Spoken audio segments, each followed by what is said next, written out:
I've said it time and time again, and Tony Gilroy just confirmed it. He revealed to IndieWire that Disney secretly told him streaming is dead and the budgets are gone. Now, since last year when Bob Iger came out and said the same thing, Disney has laid off hundreds across its TV and film platforms. So here's another quote. Bob Iger last year confirmed that streaming lost $4 billion for the company, for Disney. So he said, as we got into the streaming business in a very, very aggressive way, we tried to tell too many stories. Basically, we invested too much way ahead of possible returns. It's what led to streaming ended up as a $4 billion loss. I'm just gonna post this picture and you'll get the idea of why they had a $4 billion loss. But that's not all, folks. We have more. In the long line of bad news, ladies and gentlemen, we got another one, and this is officially going on to support the thesis that Lucasfilm is officially bankrupt and Disney is not helping him in the slightest. Because David Fincher, the famous director, of course, Fight Club, 7 Zodiac, even my favorite series, Mindhunter, that was on recently on Netflix, they were in talks with Lucasfilm to direct a new Star Wars film set after The Rise of Skywalker, but get this,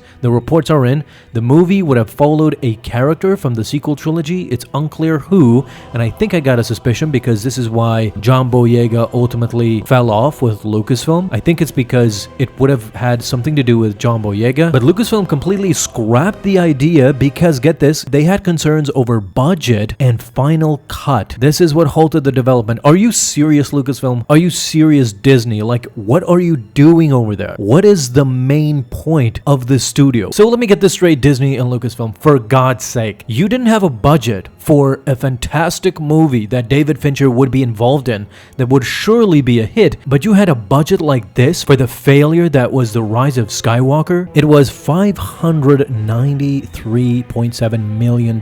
So almost $594 million. This makes it the third most expensive movie in history. What an embarrassment. Literally, what an embarrassment. And they say Disney is interested in another one of these, like, Ray movies. Is just spectacularly mind-boggling that Disney would even consider going ahead with this. They made the third most expensive movie in history and it failed spectacularly. It just recouped the lost money, perhaps, because it did somewhat good in the box office because it's a Star Wars episode, but they can't rely on that anymore. And going with Rey again and with this storyline that failed, with fans, with critics, with everybody, even those who were supporting the sequel trilogy could not support The Rise of Skywalker. That's how bad it was. Of course, let's not forget about the reports that Disney is desperately trying to bring back the male audience that they kind of lost with not only Star Wars, but with Marvel and all the things in between that they tried to bring in more female viewers. Now that seemingly it kind of failed, they want the Gen Z males to come back to Marvel and Star Wars. How do they do this? Well, I can guarantee you that they can't do it with another Rey trilogy. By what we saw in Star Wars Celebration 2025 in Japan, Kathleen Kennedy, although reveals that lacked any Daisy Ridley updates, coupled with Fantastic Four kind of flopping in the box office, and Bob Iger literally coming out, giving out a statement regarding this, gives me a clear path for the Daisy Ridley movies, the new Jedi Order movie, and apparently it is slowly being cancelled as with other projects. Hello there. Hello there, folks. Welcome. Today I want to convince you 100% that they are no longer moving on with any new Jedi Order or new anything projects. If you get a new in your title, people are not going to be interested. People are not interested in classic characters like the Fantastic Four and like Superman. So you go to the box office right now and you see a mediocre showing of fandom. So fans are going the first opening weekends, giving their money, and then weekend 2 comes by and just it's a steep drop off. So basically what's happening is that fans literally, as we've talked about for years and years, showing their frustration and complaints with their own wallets. And this, guys, if you look at it, has kind of been made clear with Star Wars Celebration 2025. So in that celebration, what did we get? We got some guests that we've seen before, some new guests, most notably Sean Levy, Ryan Gosling. They showed the new logo and talked about Star Wars Starfighter, a movie that is going to be coming out very soon after Mandalorian and Grogu. So Dave Filoni, Jon Favreau, all of them talked about what can we expect from Mandalorian and Grogu. I've said previously that we have a schism in Lucasfilm between Kathleen Kennedy and Dave Filoni. So what's Dave Filoni doing? Dave Filoni is taking the canon that was previous to Disney. So the canon, the EU, of George Lucas and him. Don't forget that Dave Filoni was the guy who ingratiated all the Legends material back into canon with his show Star Wars Rebels, with The Mandalorian now. So a lot of stuff has made it into canon thanks to Dave Filoni. What has Kathleen Kennedy done? Kathleen Kennedy, as I understand their roles right now, she is only looking for new opportunities to work with new directors. She said this in an interview herself. She said that we're in a perfect position to just lend out the Star Wars IP to anybody who has a story to tell. I'm interested in working with those people creating new projects. What? She's literally telling you why the fans are so frustrated today, because you have a schism. You have Dave Filoni, who is respecting what is there and trying to expand on it. There is a lot of material. If it wasn't, how could Dave Filoni have come up with The Mandalorian? How can he and George have come up with The Clone Wars? This is a totally different genre outside of the movies. And now he is making his first own movie in Mandalorian and Grogu. So expanding on an original idea, but in-house, not going outsourcing out of it. New original ideas that basically will just tarnish Star Wars. It has been already proven that the true fans of Star Wars were the original ones who worked at Lucasfilm with George Lucas closely. These are passionate fans that want to create and expand Star Wars, while all these other types like J.J. Abrams, Rian Johnson, we know the nightmare fuel that they brought into Star Wars. It wasn't a collaborative effort at all. They just did what they wanted, and the sequel trilogy as a result suffered so badly that it's incoherent. If you go back and watch the sequel trilogy, it's an embarrassment. It's just an embarrassment. There's nothing more to add or to say to that. So let's set aside the fact that Kathleen Kennedy doesn't understand how to move on in the future with Star Wars. Now we have the diminishing returns of Fantastic Four and kind of Superman. The Superman movie is doing okay in the box office, but it wasn't what, the first movie in your relaunched franchise was supposed to be. It definitely is not going to be a billion-dollar movie, which these studios have come accustomed to being. Alright, so Bob Iger just recently came out in regards to the Fantastic Four movie and it not doing so well. He was kind of forced to come out and say, the more we can find and develop original property, the better. Of course, we are developing original property under the 20th Century banner and under the Searchlight banner, and look, you could even argue that Marvel continues to mine its library of characters for original property. Even though, for instance, there have been Fantastic Four movies before, we kind of consider the one we did an original property in many respects, because we're introducing these characters to the people who are unfamiliar with them. Fantastic Four First Steps successfully launched this important franchise